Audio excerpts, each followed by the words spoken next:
Bienvenue à tous. Welcome to Reporters Plus, our special extended edition showcasing the work of our correspondents worldwide. In this edition, the children who were stolen from their parents and brought up under another name.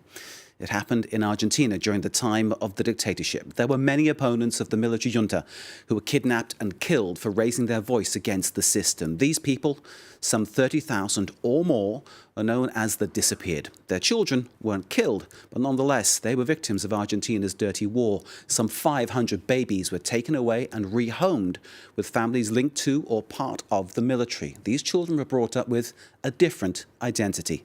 Their plight came to light thanks to their grandparents who banded together after the fall of the military junta in the wake of the Falklands conflict. Defeat by the British in 1982 signalled the end of Argentina's military junta, and it heralded a new era for the country and a chance to begin the long process of finding the children stolen from their families by the dictatorship. Our film is by Bertrand Devey.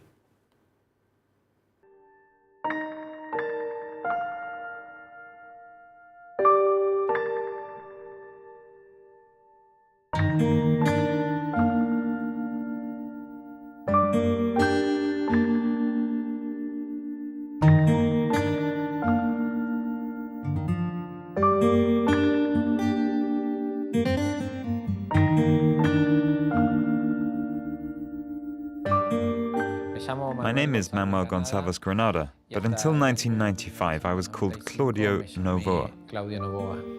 My name is Mariana Zaffaroni Islas, but until 1992 I was called Daniela Forci. My name is Pedro Sandoval, but until 2006 I was called Alejandro Adrian Rey. Hace 2 años 2 years ago, I decided to stop celebrating my birthday on a date that bore no real meaning. This year, I decided to celebrate on the actual day I was born. What to do about the past? It's complicated. It's not easy to know what to make of it. When all this time you've been living a life, you've had a past, you've been a person. What's happened with me is that I now see myself as two people. They stole our identities, and an identity isn't just your name, it's also knowing your origins. They stole that from us. They stole everything.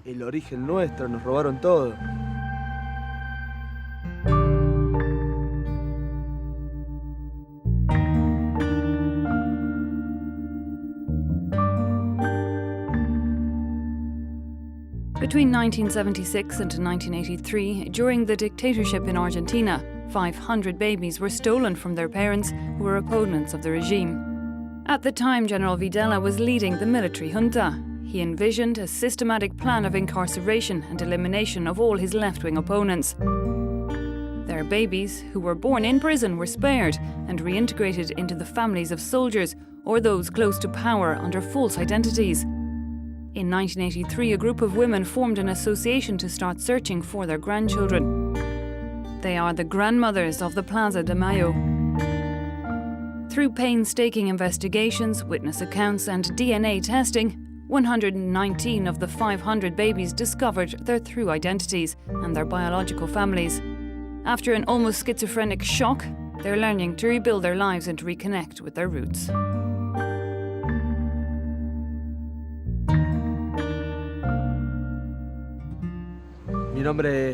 My name is Pedro Sandoval. I'm the 83rd stolen baby, and until 2006 I was known as Alejandro Adrian Rey. The resemblance between my adoptive and biological parents is really striking. Physically, they look very similar. It actually looks like they're from the same family. And that resemblance between my biological and my adoptive parents is really important. It really shows that there had been a systematic plan concerning the handling of stolen babies.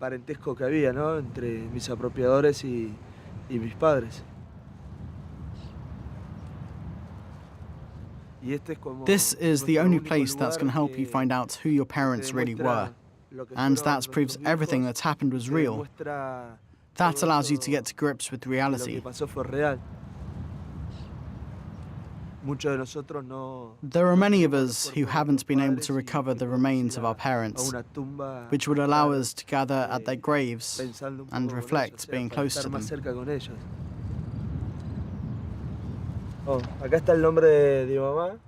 That's my mother's name, Liliana Fontana Clelia. As you can see, it's written here, 20 years old, pregnant, because she was 2.5 months pregnant with me on the day she was taken away.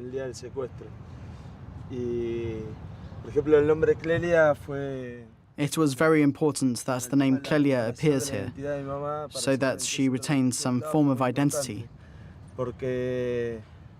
Because when she was locked up in the Club Atlético clandestine detention center, one of the first things they did was take away your identity. They took your name from you and gave you a number in exchange.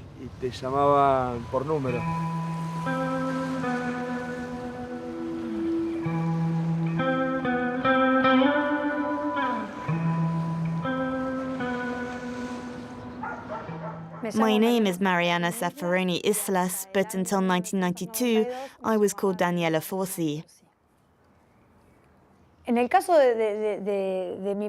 I think my adoptive parents' main motive was to start a family.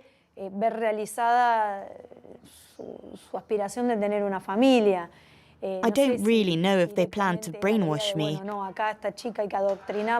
Either way, I don't think that's what happened, even if there was a systematic plan. Each case has what I'd call its own non-political dimension. For the families who couldn't have children, the ideology of this was happening in the background. That's my adoptive father, my grandmother, my husband, my adoptive grandfather, and me. For me, the process of learning my true identity was so slow and gradual that I can't say my life changed the day I learned I had another identity. My life has changed very gradually over the past 20 years.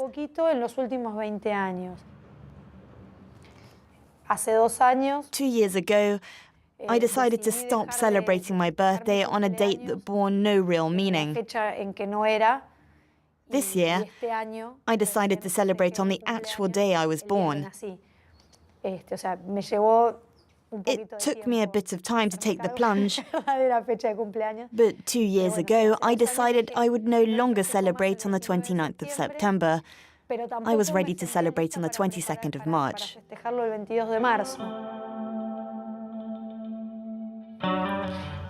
My name is Manuel Gonçalves Granada, but until 1995 I was called Claudio Novoa.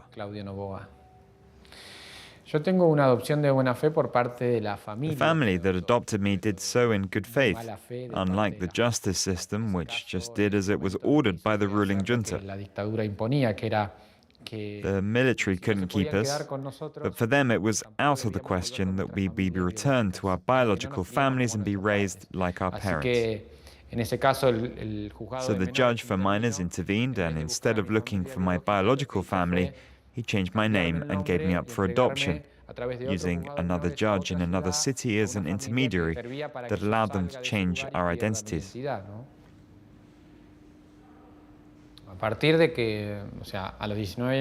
When I found out my real name at age 19, it entered my brain straight away. But it wasn't easy for me to use it every day. Not for me, nor my friends, who were used to calling me Claudio. All of a sudden, they were supposed to call me by my real name, Manuel. It took me many years to get used to the name and feel like it was what I should be called. Today, it's the other way around. I don't like being called Claudio, it bothers me. My real name is Manuel, and I've become attached to it.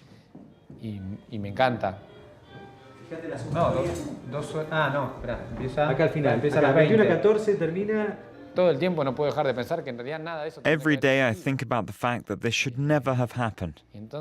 It's as though you have a past that you don't know how to handle. On the other hand, these stories are so intense, so strong, that they take you right back to your mother and father's era.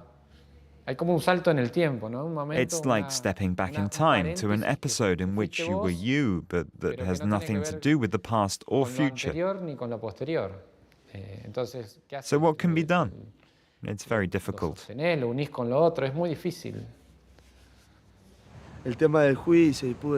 When I got my identity papers, it was a huge relief.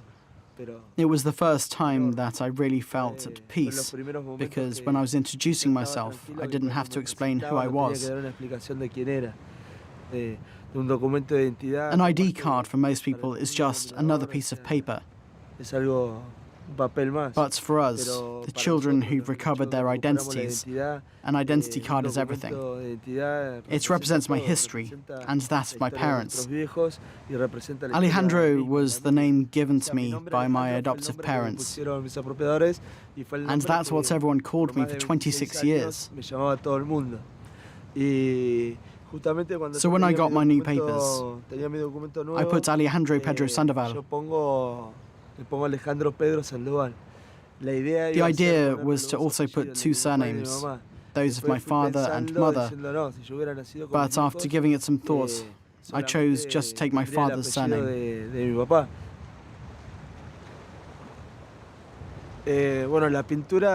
This work represents the portrait of a writer. When you're not directly facing it and in the right position, the work is fractured. You can't tell it's a face. It's a good parallel with the process of recovering your identity, because people like us, our identity has been fragmented and fractured. And it's thanks to all the people who tell their stories that you can finally rebuild your true face and your true identity. That's what this work reminds me of. La obra esta.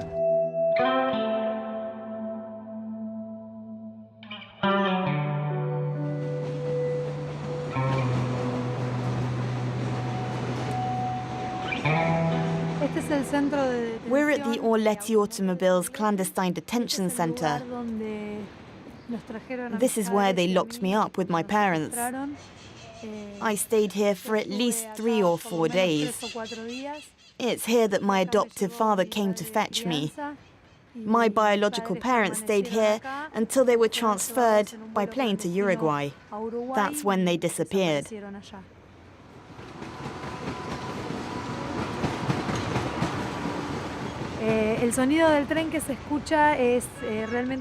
The noise of the train you can hear is really symbolic, because the detainees who survived talk about the train noise they could hear from the inside. It was a way of identifying the center where they were being held.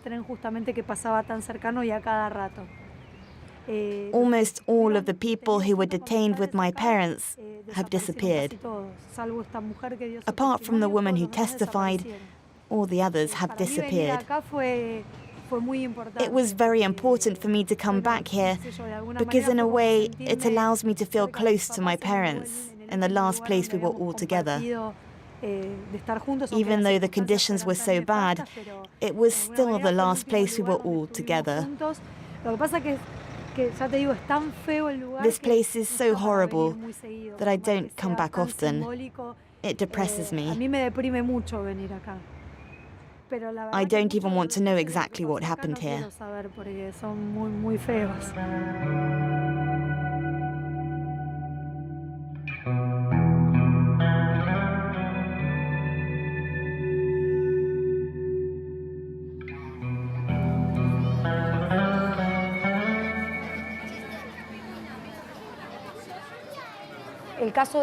Learning about my true identity has had a huge impact. It was very difficult for me to get used to the fact that everyone knew who I was. My grandmother was a leading figure in the fight for truth and justice. She was very involved in the search for stolen babies, and for me in particular. My grandmother was in the papers or on television every day. There were photos of me in the street. Everyone knew who Mariana Zaffaroni was, apart from me. The fact that my story was public knowledge was a burden.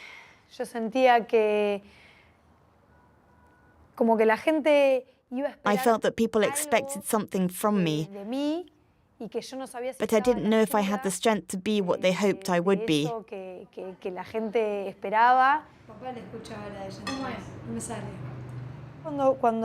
During the period when I didn't want to know anything, when I was really rejecting my history and my identity, there were many people who didn't understand why.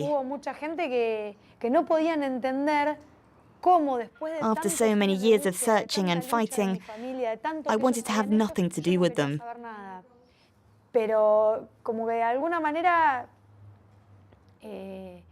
In a way, I felt bad for not behaving in the way they wanted me to. But back then, I didn't want much to do with it. My story is widely known. Lots of people who knew me saw what was happening to me on TV. Everyone knows what happened to me.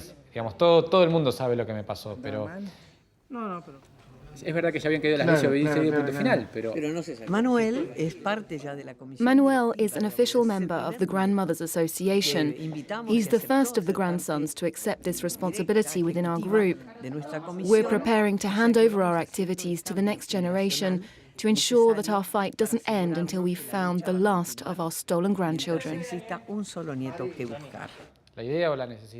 I felt I needed to help them in their battle because I'll never be able to do as much for them as they've done for me. It would be very selfish of me as someone who's learnt about his true identity to do nothing for the people who are still looking for their relatives, their true families.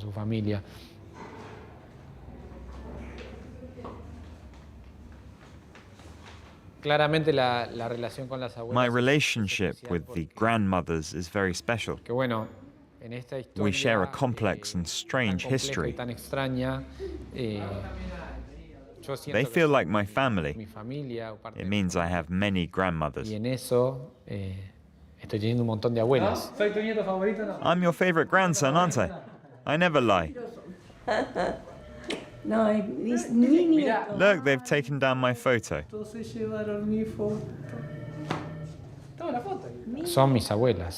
They are my grandmothers, and I feel like their grandson. It's somewhat magical. It's a way of banishing the horrors we've experienced. Being with them fills me with joy. So when are you going to grow up? What is this thing? It's a pencil. What's the problem? Grow up. Behave like an adult. In a way, the women who haven't yet found their grandchildren see us as their own. That is, until their biological grandsons or granddaughters appear.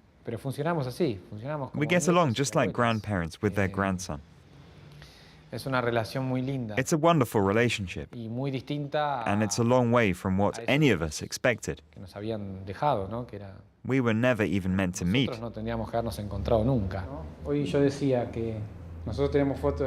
I was saying that in the few photos we have of our parents, they're younger than us.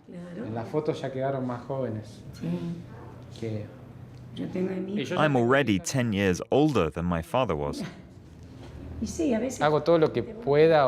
I'm doing everything I can, or rather everything the grandmothers need, to help find the children who are still missing. For us, the new generation, this is the best possible way to be part of that fight.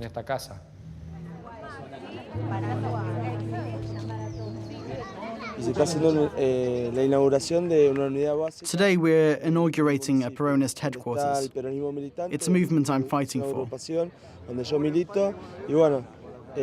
Tonight there will be activists and we'll be showing films about Peronism.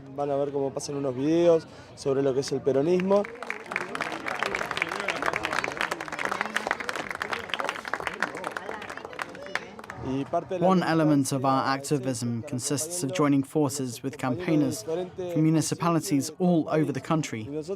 Just like the grandmothers, we have become figureheads in the society.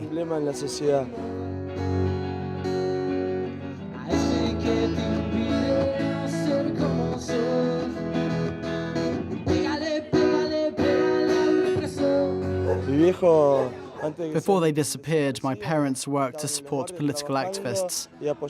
In a way, I'm following the same path, and if I'm proud of anything, it's that. Lots of people here used to demonstrate alongside my parents. Either directly or indirectly, they helped the grandmothers find us. The stories they tell allow me to reconstruct the story of my mother and my father. It's very important for me. It's a story that my parents cannot tell me themselves.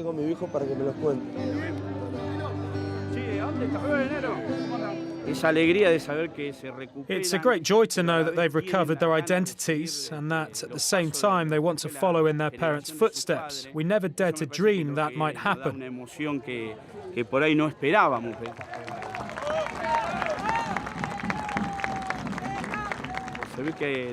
Whether it's in their genes or in their blood, a lot of them have turned into political activists. They're not satisfied with simply discovering their own identities. They work on behalf of others too. They know how important and difficult it is to learn about one's true identity.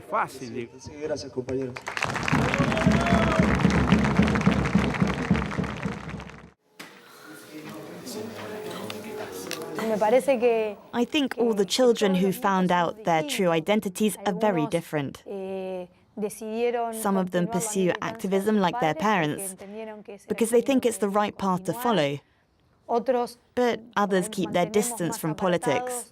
In a way, everybody goes through the same phases when they build an identity. I don't have the same investigative personality as my grandmother. She dedicated her whole life to finding us, my father, my mother, and me. I haven't dedicated my life to this quest, but I try my best to help the search. For now, that is all I can do.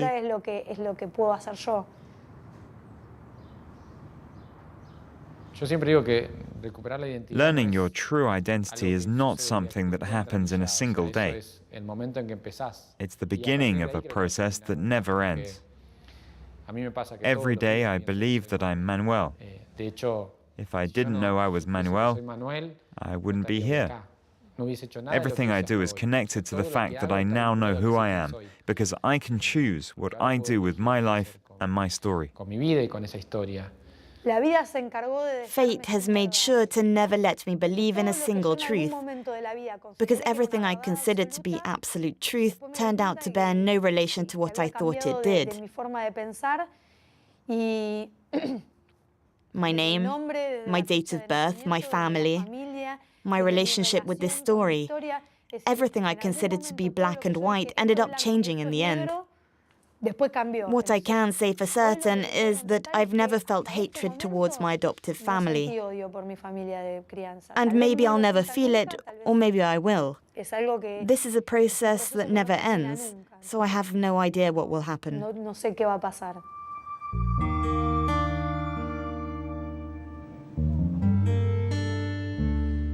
As the stories of these stolen children are pieced together, the fate of an entire country is at stake. The trials of the leaders of the dictatorship began in 2003, and some of them have been sent to jail. But Argentina is still in shock. Everyone now knows the story of the stolen babies. But it remains a highly sensitive topic because every family knows someone connected to the case. But Mariana, Pedro and Manuel are at the heart of a dialogue that could lead to the reconciliation of all Argentines. The rebuilding of their identities is closely linked to that of Argentina itself. The country still needs time to understand and accept its difficult past to build a peaceful future.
Argentina's stolen identities are filmed by Bertrand Devet.